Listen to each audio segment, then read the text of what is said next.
G'day folks, Ben from Sews. Today we're showing you the Coleman Pilbara C-5 Cozy Foot Sleeping Bag. This is an affordable and warm sleeping bag with a removable liner that is perfect for winter camping adventures. We've got the Pilbara laid out in front of me here, and this is the Pilbara packed up here. Weighs a bit over 3 kilos, about 3.3 kilos. Measures about 50 centimeters in length and about 30 centimeters in diameter when it's packed up, but it is a little bit of a struggle to get it back in this bag if you try and roll it. We'll show you that a little bit later. They're machine washable, and they say comfort down to, well, Coleman say -5, but Snowies would prefer to say about 5 degrees. That's based on customer feedback. Their rating isn't tested to any standard, it's a bit of a guess. So I'd say for a cold sleeper, 5 degrees. If you're a warm sleeper, you might creep down to about 0 degrees on this bag here. Now it measures about 200 centimeters. Now that is a measurement with the fabrics that are stretched out. It doesn't have a hood on it, so people over 200 centimeters can allow sort of a headspace at this end. So anyone up to probably about 2 meters in height is probably going to fit this bag pretty comfortably. And about 1 meter in width there as well. But once again, that's with the fabrics that are stretched out. So in reality, it's probably more like about 90 centimeters in width. The outer fabric is a cotton. It's not a scrunchy or a crinkly sort of material. It's not noisy. So there's a cotton material on the outside here. And around the top here, the cuff is a flannelette and flannelette lining inside. And if I just zip this down here, you'll see that there's also this removable fleece liner here.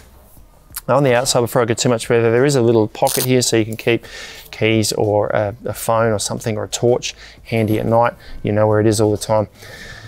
I'll unzip this because the zipper actually zips right around to the base here and around the bottom. So it's a single zipper that goes all the way. So if you unzip this all the way, it becomes one big doona, and you can join 2 bags together by laying one on top of the other. So if you had another Coleman bag from a similar range and you lay this out like this and then lay another bag on top and do the zips up around the edge, you've then got a double bag. And the liner inside here can be removed completely. If I unzip this all the way, you can now remove this, and that's the zip on one side. I'll fold this over and unzip the other side as well. I can then zip this zip together and create a lightweight summer bag with this fleece liner here. Probably 10 to 15 degrees if you're looking for a temperature rating on that, but that's a bit of a guess. I'd use it primarily as a summer bag. Inside, I haven't talked about the fill yet. This is the foot section here, so underneath the liner, so the liner usually covers this up here. I've unzipped that liner, and you can see you've got that flannelette lining here on the inside, and then at the base, got a little bit more flannel or fleece lining just at the foot section here, so it offers a little bit of extra warmth when you're not using the liner, or even when you are using the liner, there's just that little bit of extra insulation in around your feet.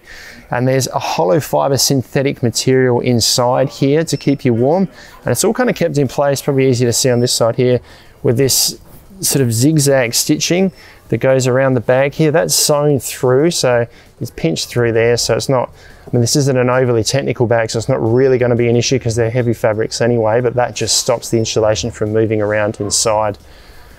If I zip this back up again, so there's 2 zips along here. While I'm doing this, I might as well show you. There's zip plows on the zipper as well to make the moving or sliding the zipper really easily so it doesn't get snagged. I'll zip the liner up first. So zip this back in, and I'm going to show you how their roll system works. So that's the liner now zipped in there. Second zip on the outside here goes right around the outside, and that's going to zip the whole bag together. Just line the zips up. See, the zip runs pretty smoothly. I've never known any zip system that is perfect avoiding catching the fabrics, but this system works pretty well from Coleman. There we go, and you can secure that closed there. Now, their roll system here, it's got these little red tabs here. Now what that's designed to do is if we fold this in half, and I'll fold it towards the camera there are red tabs on the other side. If we do them up, it then keeps the bag secure as we roll that. There's one at the foot section here as well.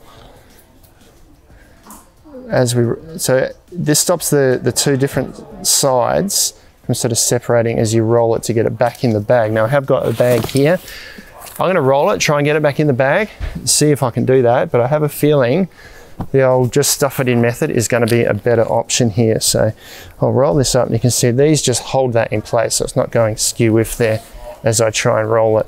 Now, I actually don't like to roll my sleeping bags for this particular reason here, that it becomes tight to put it back in the bag. We can see the diameter of the bag and the diameter of the sleeping bag are different. So look, that I haven't tried very hard to roll that up. You could squeeze that over if you wanted. And yeah, so I could probably get that over, but I would personally have given up by now. Pull this off. Don't worry about these little roll system things here. They're there if you want to do it or you want to use it, but leave them undone. Put the bag in front of you and just stuff it in. So if you're concerned about how easy it is to get back in the bag, this is the easiest way to do it. So just push it right down the bottom, keep compressing it in. I've never actually done it with this bag before, so I'm hoping this is going to work. Put it between my feet. And this is actually a little bit better for the insulation inside as well, because it creates a bit of irregularity with the synthetic fill, so that next time you go to use it, it puffs up a bit more. Now, a bit of an uglier way to do it, but that went in a whole lot easier than rolling it. I'll do that up there now. You've then got a compression panel that goes over the top here. I'll loosen them out. Stuffing it in also allows this compression panel to be a little more effective because it's not trying to compress flat panels of synthetic. We do these up if you want. If you're trying to save space in your vehicle, these are going to help. You can then squash that down. And that is the Pilbara C-5 sleeping bag, all packed up. These are a really good bag for winter camping adventures or for use inside a swag. I didn't crawl inside this bag today. I'm 185 centimeters tall. I'm going to fit right inside that bag there, so I would have plenty of room in there with my head sticking up the top and loads of shoulder space as well. So good for tall users. Doesn't have that hood, so if you do want to use it flat with two bags zipped together, you haven't got a hood on one side that gets in the way, and plenty of space for your pillow and stuff above there. You can check these out online at snowies.com.au, where you'll find them at our lowest prices every day. If you've got any questions, let us know down in the comments below. Subscribe to our channel for all of our latest information, or check out some other videos like this one down here.